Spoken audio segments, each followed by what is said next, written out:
Welcome, everybody. I'm sorry we have to be here. I'm Congressman Dan Goldman from New York City. We are here following Donald Trump's pardoning of more than 1,500 convicted criminals who stormed the Capitol on January 6, 2021, violently attacked law enforcement officers, injuring more than 170 of them, including two who are here today with us, Officer Daniel Hodges and retired Officer Harry Dunn. The pardoned defendants and convicted criminals, all of those who were convicted, of course, were convicted by either a unanimous jury of 12 or they admitted guilt to the crimes that they were charged with, included more than 600 who were charged with violent offenses, with assault. And yet on Monday, Donald Trump decided that he wants to whitewash history, pretend that the riot of January 6th never happened, and that it was simply a peaceful walk through the Capitol. Unfortunately for him, video and photographs don't lie. And we've all seen the video. We've all seen the video of Officer Hodges in the well of the Capitol having his gas mask ripped off. We've seen the video of Officer Fanone, who was carried outside and who was tased by one of the defendants, one of the criminals who was released. And not surprisingly, those who have been released have made their intentions clear. These are far-right, violent extremists who have engaged in political violence, now set free by the President of the United States and encouraged, emboldened, inspired to not only fight on his behalf, but to commit violence on his behalf. This is effectively a militia that Donald Trump has created to support his political wishes and his personal wishes, which are always overlapped with his political wishes. We are here today to emphasize a couple of things. And first and foremost is that Donald Trump's pardons are a complete abandonment of all of the men and women in law enforcement around this country. The Capitol Police officers, the Metropolitan Police Department officers who protected the Capitol that day, who protected members of Congress, senators, the Vice President, put their lives on the line to do their job. And the rioters, the masses that Donald Trump sent to the Capitol, invaded that Capitol and assaulted many of the officers on their way. You cannot say you back the blue if you are going to let out of jail violent criminals who assaulted the blue. So I don't want to hear Donald Trump or any of the congressional Republicans who refuse to speak out against these unjust and unconscionable pardons say that they support our law enforcement officers, because they do not. And we now are all here in the Capitol building where some of those defendants were walking today, having to wonder whether they're going to reenact the violence that they committed on January 6th. Officer Hodges works here today. We all work here. What impact is that going to have? Because if there's a single member of Congress who starts worrying about his or her safety or that of their family's safety, and that impacts the job that they do in any way, that is how democracy crumbles. That is how authoritarianism takes over. Because if there are personal safety concerns that influence the way that we elected officials do our job, then we cannot represent our constituents in the way that we took an oath to do. And that's not because of us. That's because Donald Trump has set out a militia on this body, on this building. And we rely on Officer Hodges and other Capitol Police to protect us, but they also have to be worried. And it's simply unacceptable that the President of the United States would release so many violent criminals, so many people, some of which were convicted of seditious conspiracy, a very rarely charged crime. And it's simply unacceptable. We're here to bring light to that. I'm honored today to be joined by three other members, Congresswoman Chrissy Houlihan from Pennsylvania, Congressman Jason Crow from Colorado, Congressman Eric Swalwell from California, and as well as Officer Dunn and Hodges, and I will pass it on over to Congressman Crow. Thank you, Congressman Goldman. It's always an honor to stand here with my colleagues, and especially an honor to stand here with these heroic officers, Officer Hodges of the Metropolitan Police Department and Officer Dunn, formerly of the U.S. Capitol Police. Listen, this is very simple.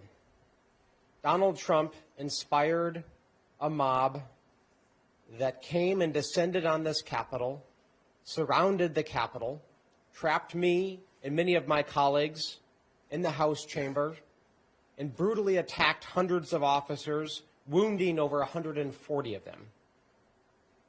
What a shameful day today, or yesterday, that he then went and pardoned hundreds of violent criminals.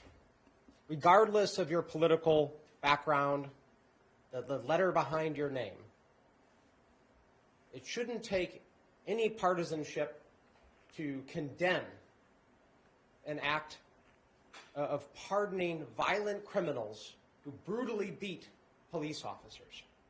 But that is exactly what happened. And we are going to retell that story over and over and over again, because it's what these officers standing behind me deserve. It's what the other officers who stand guard today deserve. It's what police officers around this country who put their lives on the line for our community's safety deserve. Our backing and support when they do their duty, when they do their job every day, not the lawlessness, the chaos, and the disregard for order and rule of law that Donald Trump represents. So with that, it is my honor to turn this over to my colleague, Chrissy Houlihan from Pennsylvania. Thank you, Representative Crow, and good afternoon. It is an honor and a privilege and very humbling to be standing here amongst these heroes. As Rep. Crow mentioned, Officer Dunn and Officer Hodges, I'm grateful to you for your service. I'm Chrissy Houlihan. I come from just up the road, our nation's birthplace, the Philadelphia area. And as an elected official from that area, and frankly elected officials from all areas, most of us engage in very sincere efforts to be very nuanced and to be not too polarizing with the way we talk to our communities and the words that we choose. We choose phrases like deeply disappointed or extremely worrisome or very concerned frequently to express a whole lot of ranges of agreement and disagreement. But today those kinds of words really fail us because they're totally and completely inadequate to describe our feelings as we stand here. Because I'm here this afternoon, personally as a veteran who's taken an oath to defend our homeland and to keep us all safe from dangers both foreign and domestic. I'm also here as the daughter and granddaughter of veterans. I'm here as a person with family who served as police and police chiefs, and as someone who deeply and daily is grateful to the men and women and all of the people who take these oaths to protect and to defend us all. To say that the only reasonable response to President Trump's blanket pardon of more than 1,500 supporters who assaulted police when they stormed the U.S. Capitol 4 years ago is a shock or an outrage, or a profound sense of outrage and betrayal is not adequate enough. So many of you all may not call this an insurrection, but I do. Or you may not think President Trump was at fault. I do. But there can be no disagreement, and Rep. Crow talked about this, about the impact. People died. 150 officers were physically injured that day, and many others to this moment are continuing to experience trauma that requires medical help. This was, and there's no other way to describe it, political violence. And for our nation's commander-in-chief to literally give the worst of these perpetrators a pardon is chilling. So just in Pennsylvania alone, just up the road from where I come, 100 people, convicted felons, are free now and free to roam up to the Pennsylvania area to return to our communities today because of the actions of our commander-in-chief. By very definition, these are threats to our national security. This should, independent of our political affiliation, alarm us all, even the president's supporters, many of whom appropriately elected him because of a need, in their opinion, for a nation of law and order. President Trump and I disagree on a lot, and I'm sure that we'll spend the next 4 years expressing deep disappointment with one another, with worry and concern over differences in policy. That's normal. That's the back and forth between parties and how best to advance our country. We can agree to disagree. But blanket pardons such as these, and at this scale, are simply obscene. I have no other word to describe it. Let me repeat, this was political violence, plain and simple, and for our nation's commander-in-chief to literally give the worst of these violent offenders and perpetrators a pardon is obscene. And let's be clear, these pardons are a message to President Trump's most violent supporters that he has their back, that violence committed in his name is protected, and that violence committed against law enforcement officers is protected. And this should be a warning to us all. So I have a couple of action items for you all. I call on President Trump's supporters to be cautious and to please think independently. I call on Republican leaders here and elsewhere to do more for the sake of this country to restrain President Trump's worst impulses. If I could tell you the number of times I heard people, members of the Republican Party, in the hallways today talking about this and being despondent about it, but none publicly, it would really disappoint many of you. I'll call on the press as well. Please stay on this story and do not let the Trump administration overwhelm you with other news of the day, news that's less important. And finally, I call on Americans who have the loudest voice of all of us to speak up and to say that this is not okay, that when we say that we support men and women in blue and the law and order that they bring with it, that we follow through with this, our promise, and our actions. I'll conclude by saying as our nation approaches its 250th birthday next year, we'll spend a lot of time inevitably looking back and celebrating our strength and our history, our values, and the ideals that have nurtured us and brought us here, this American dream. Too many of us take that for granted when we should be vigilant and fiercely protective of us and our history.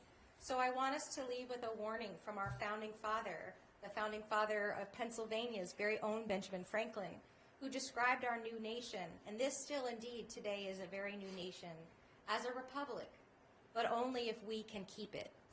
Thank you very much for the opportunity to stand in solidarity. With that, I have the privilege of introducing Congressman Swalwell. Thank you, Christine. And thank you, Dan Goldman, for organizing this, and for Jason and the officers. My name is Eric Swalwell. I'm the son of a police officer.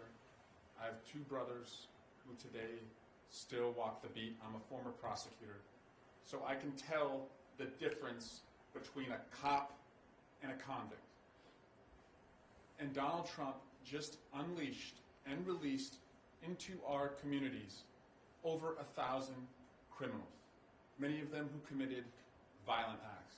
And nothing about what Donald Trump did erases what those individuals did on January 6th. Nothing erases what they did.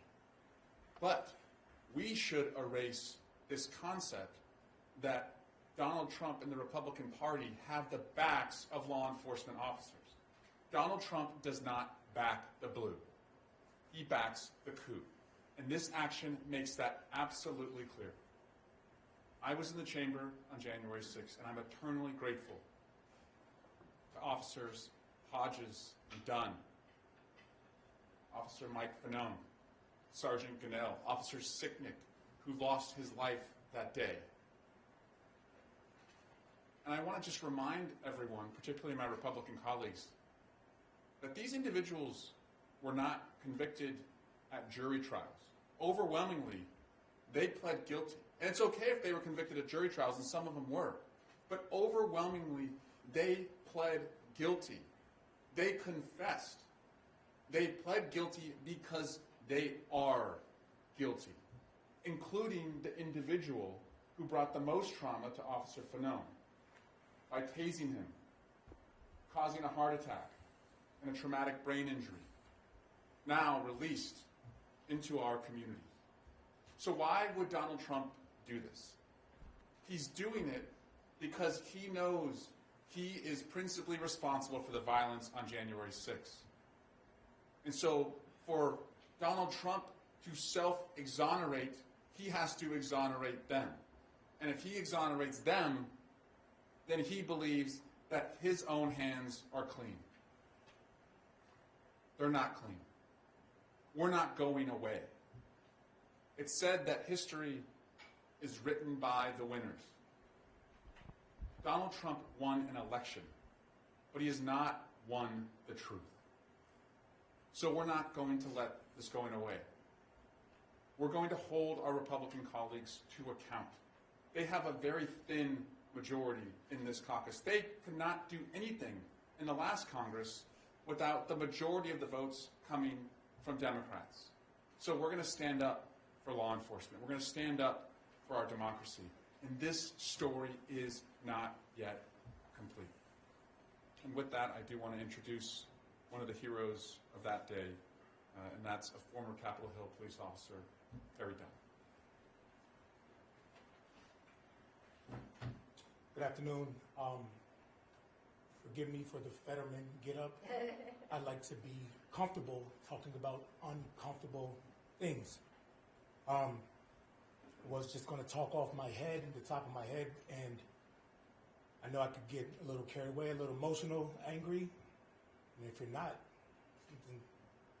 something's the matter with you. But I did write down something that I did want to make sure that I say. Donald Trump made what he did a campaign promise. He was clear about where he stood. He was proud of the people who stormed the Capitol on January 6th. He made this very clear on January 7th, 2021. Anyone pretending to be outraged, shocked, and surprised, you just haven't been paying attention.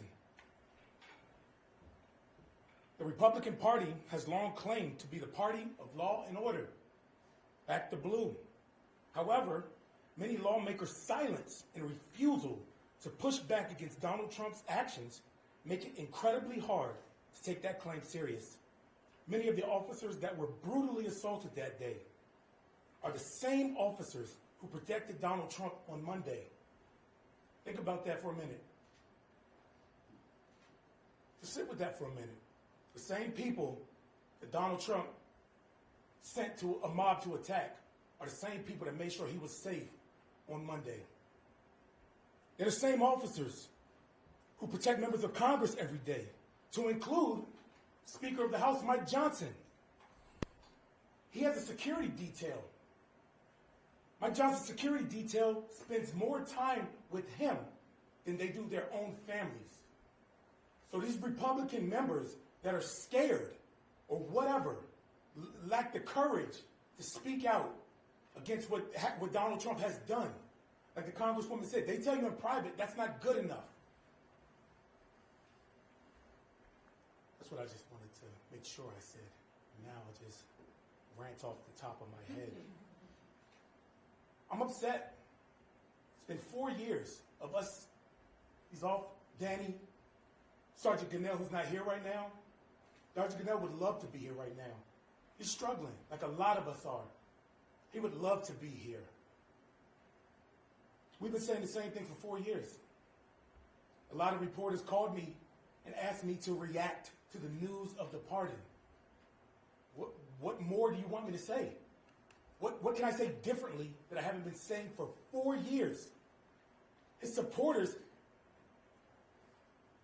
his encouragers, his enablers in Congress didn't say anything. When Donald Trump told you exactly what he was going to do. My outrage, sure, it lies with Donald Trump. It lies with, absolutely. But I think I'm more upset at the people who are more surprised now and shocked now that Donald Trump did what he said he was going to do from the start. Christopher Wray called these individuals domestic terrorists. Y'all didn't win. Y'all not going to win. On January 6th, I was surrounded by a group of brave men and women who refused to quit.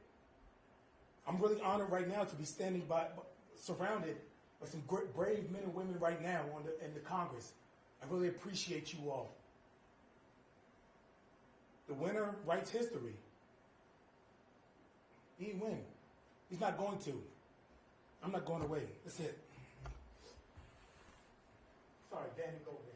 Yeah, Danny. No, I'm going to just tell you one quick story about Officer Hodges before I introduce him. Officer Hodges just finished his sixth straight 12-hour day protecting the Capitol for the inauguration of Donald Trump. Many people have seen that video. I had the opportunity to meet with him in July of 2021 in preparation for the first hearing of the January 6th Select Committee. And I was speechless after he told his story, his emotions pouring out. And that was 3.5 years ago. And it is shocking that we are here and that all of the effort and the work and the pain that these officers have gone through have tried to be erased by Donald Trump. Officer Hodges.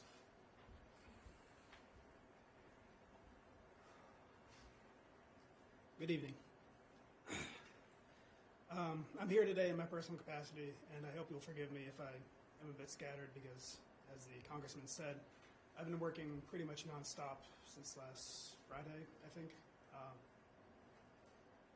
for Donald Trump's second inauguration.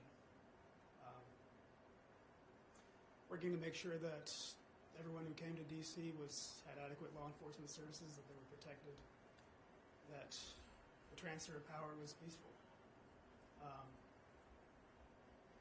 It was kind of surreal on Inauguration Day, having all these people wearing MAGA hats. They saw me and they saw my uniform. They didn't recognize who I was, but they thanked me for my service. And it reminded me of January 6th, 2021, because on that morning they thanked me for my service too. And then they went into the ellipse and listened to Donald Trump speak.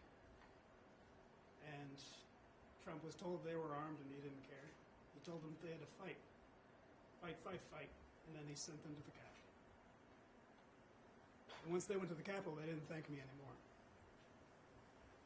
They called me a traitor, telling me to remember my oath.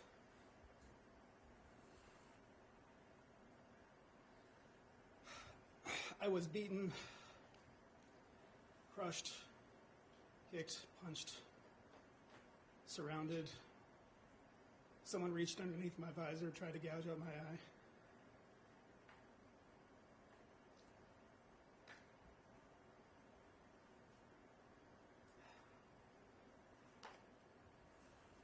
And all these people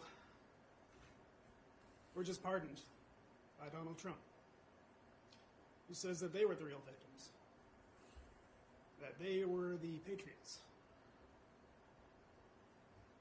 I don't understand how anyone can believe that.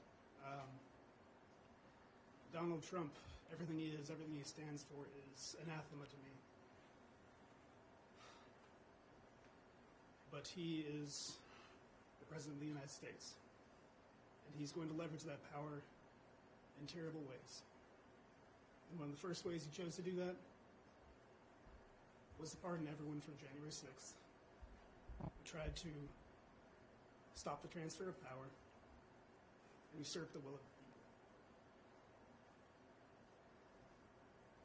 I hope that the guardrails that remain in our government are sufficient to preserve the republic for the next 4 years. And I would encourage everyone watching to look with fresh eyes on what Donald Trump is doing, what he's saying, and continually ask yourself if this is who you want to represent yourself to your children, to to everyone else in the world, to your neighbors, your friends, to your family. Because while he has been elected,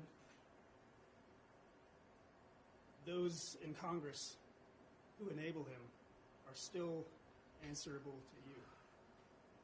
And they're afraid of losing their jobs precisely because too many people offer their unwavering support for Donald Trump.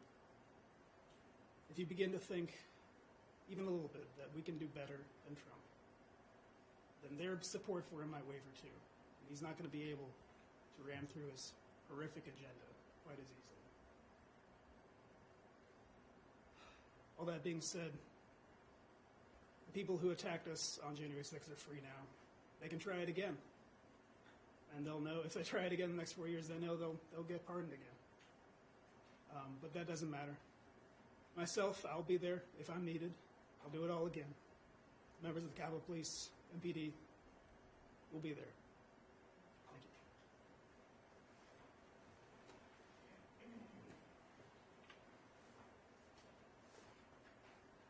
As Officer Dunn said, we invited Sergeant Aquilino Gonell to join us today, but he declined because he's understandably very upset with what has happened. But he sent a statement that I'm going to read.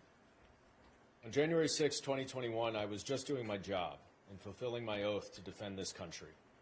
American citizens attacked the Capitol, injuring me and my colleagues. We, the officers, protected all elected officials, regardless of their political party. For nearly 25 years, I have served this country honorably in the Army and as a police officer. I've cried, sweat, and bled for this nation at home and abroad against foreign and domestic threats without hesitation. I am an immigrant from the Dominican Republic, a naturalized citizen, who nearly lost my life defending the Constitution and the rule of law in the building that President Trump was just inaugurated in. It's worth noting that many of the officers who guarded his inauguration were violently assaulted by the people that President Trump pardoned later that day. Trump only pardoned them because they committed crimes under his banner and were fighting for him. These were rioters who attacked police officers. In my case, more than 40 rioters assaulted me.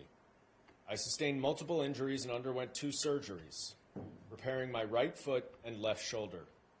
I had cuts and bruises all over my body that day. Yet, despite my injuries, I showed up to work on January 7th. Exhausted, traumatized, injured, and betrayed, I continued protecting those same lawmakers who turned their backs on us. For a party that claims to have the high moral ground when defending the rule of law, law and order, and backing the blue, these pardons are the height of hypocrisy. The veil has been lifted. The Republican Party does not support the officers who saved their lives from the enraged mob who made them run in fear for their lives. At the tunnel entrance, I risked it all. I was maced, overwhelmed, and attacked for trying to prevent the marauders from hunting members of Congress room by room. Yet Republican elected officials turned their backs on us. They refused to acknowledge the siege. They excused and condoned what transpired instead of denouncing and condemning the assault. The Republican members who we protect every day continue to invite the attackers to return to the crime scene and personally give them guided tours of the Capitol. They are welcomed as heroes, but treat the officers as thugs, dishonoring our service of saving their lives. They refuse to install a plaque with the names of the officers who defended the tunnel entrance as mandated by their own laws. It's a miscarriage of justice, a betrayal, a mockery, and a desecration of the men and women that risked their lives defending our democracy. I thank President Biden for issuing preemptive pardons for me and my colleagues. I did not seek a pardon because I did nothing wrong, but my family and I are grateful for unnecessary measures. I never thought honoring my oath to protect and serve and speak truth to power would require a pardon to protect us from those very same people who claim to support police officers, the rule of law, and the preservation of our democratic system of governance. Because that is what I did to the point of nearly losing my life. To many Republicans, that's my greatest sin. Sergeant Aquilino Gonell. We're happy to open up to any questions for anyone here. Yeah, I just wanted to start. I don't know if you heard that Stuart Rhodes, the founder of the rioters, is here in the Capitol complex today to have a reaction to that. And how the meeting of lawmakers apparently. Not surprised. Lauren Boebert was at the D.C. jail yesterday and thanked everybody that was released and said she would be happy to give them tours of the Capitol. However, myself and Michael Fanone went to meet with Lauren Boebert to ask her why she voted against giving the U.S. Capitol Police the Congressional Gold Medal. She refused to meet with us. I'm not surprised, and we're going to see a lot more of that.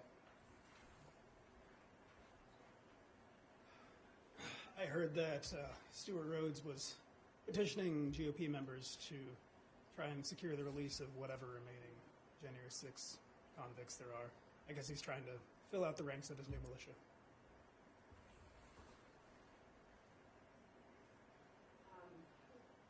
Earlier this month, Officer Gonell spoke to reporters on the eve of January 6th, talking about how he's gotten increased threats closer to the inauguration for his life. I was wondering if you guys have received any threats and if you guys are concerned about your safety at all. Well, it's definitely been increased rhetoric and hateful stuff, but nothing I don't believe that warrants rises to the level of alerting the authorities. My personal awareness has definitely shot up. But let's be clear. I mean, they want you to be afraid. They want you to stop talking. That's their mission. And I mean, yeah, we've already seen what they're capable of, what they're willing to do. So I don't want to be naive to think that they wouldn't do something or try to do something. But I'm not prepared to live in fear because that means they win.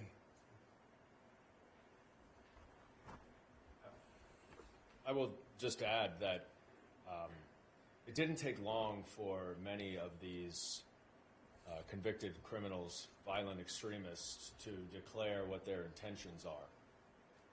I think before he even got out of prison, the QAnon shaman tweeted that he was being released and he was going to go buy some expletive guns.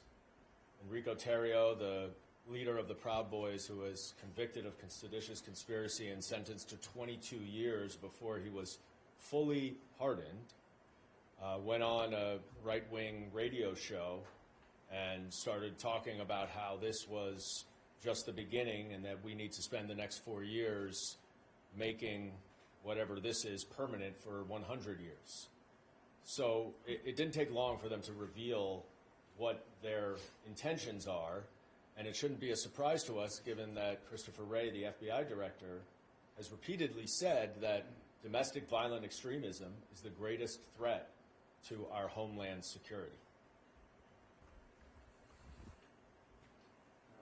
This afternoon, Speaker Johnson announced that he was going to create a select subcommittee at the Judiciary Committee to investigate everything around January 6th and everything after that. I presume that some of the preemptive pardons that President Biden issued for the members of the J6 committee will be something that that committee also investigates. Congressman Crow, I wondered if you had any reaction to the formation of this select committee, and do you guys have any sense of whether Democrats will participate in any sense in those discussions? Sure. I also saw the news about the creation of this select subcommittee under the Judiciary Committee. It is, of course, a farce that is intended to try to cover up their abuse of process in Donald Trump's pardons, right? They don't want to talk about what Donald Trump is doing. They don't want us to be telling the story like these officers are today. So it's another diversion, it's another distraction, in an attempt to rewrite history, but also to confuse folks. But you heard pretty clearly today that we're not confused and we're not distracted, nor will we be. We're going to continue to tell the story loudly, clearly, repeatedly about the criminality, about the abuse, not just of power, but of our law enforcement, of the blue, and we're not going to stop. Two things. There was a story today that Donald Trump might now be thinking of inviting some of these former prisoners to the White House. I wonder what you both officers think of that. Separately, during a press conference yesterday when he was asked to defend his actions, specifically vis-a-vis the prisoners that beat up police officers like yourselves, he said that I am the friend of police more than any other president that's been in the office. And he went on to say, we pardon people who were treated unbelievably poorly. In the history of our country, there has never been anything take place like this. I just wondered, both of you, what your reactions to his response and the fact that you might now host some of these people inside the White House. Well, he's right about one thing. There's nothing like January 6th that's ever happened in our country before. And Donald Trump is not a friend of the police. What Donald Trump is a friend to is anyone or anything that flatters him, increases his wealth, or secures his power. Now, through his life, he has attained a great deal of wealth and power, and allegedly. But it's our law enforcement's duty to uphold the law, and that involves protecting him. So he appreciates that aspect of law enforcement, in that we guarantee his safety and his place in society until the voters choose differently. And as for inviting these people into the White House, I mean, yeah, of course he would do that. He recorded them singing the national anthem and played it at his rallies. He's absolutely tied himself to these people, and he can't let go of that, because if he were ever able to come close to the truth, he would have to admit his own role in the insurrection. That's never going to happen.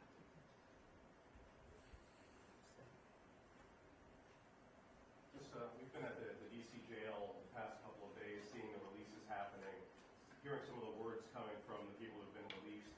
As you mentioned, the winner is to rewrite history. Many of them saying that they're going to be remembered as heroes in all this, who fought against tyranny. When you see those releases, when you hear those words, just what is the reaction and what's the feeling that you get inside? They want to be remembered as heroes. Danny, myself, I think I speak for every single other officer. We don't want that title. I just want accountability. They're seeking to go down in history, and I'm seeking to make sure our history continues. But it's no surprise that that's their rhetoric. They believe that. It's insulting, but it's expected. Like I said, it's been 4 years of dealing with this, and I'm almost tired of talking, but that caveat, the winner, they want you to stop talking. I can't. No matter how tired of it I am. And I think that's what my message to everybody listening and watch, you can't stop. We can't quit. Just, if everybody threw their hands up and said, I'm done with this, when anything got hard, slavery would still be legal. Women wouldn't have the right to vote. There are so many things in this lifetime that have been it seemed impossible to attain. And this may be one of them. But it's worth it, and that's why I'm still going.